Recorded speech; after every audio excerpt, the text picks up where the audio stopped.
the The fear of stigma. not being the stigma, not the fear of not even being believed. Even now, Yep. like literally, like we're talking about. So think about back then. This is going back to 20, almost 20 years ago, when these girls are going to hard enough to go to police, and tell them, listen, this is what happened. And then you got these powerful police prosecutors looking at them like this. And trust me, I sat there, I know how Hmm. intimidating it is. And they look at you and say, well, you have to be careful because you took money, and that could be considered Yep. prostitution, and you could be the ones that are legally now charged. Are you kidding me? This is what was Right. going on, folks. This Hmm. was the first part. This is the beginning of this whole cabal conspiracy.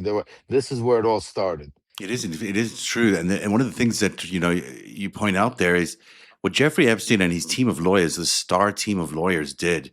Um, you know, um, Whatever they called themselves, it involved Kenneth Starr, of course, was the chief prosecutor, but there was Dershowitz, there were a few others, Lefkowitz, there's a couple of other people involved. Black, I think, was one of them, and they hired private investigators to intimidate these victims. They would pretend to be They police sure did. officers.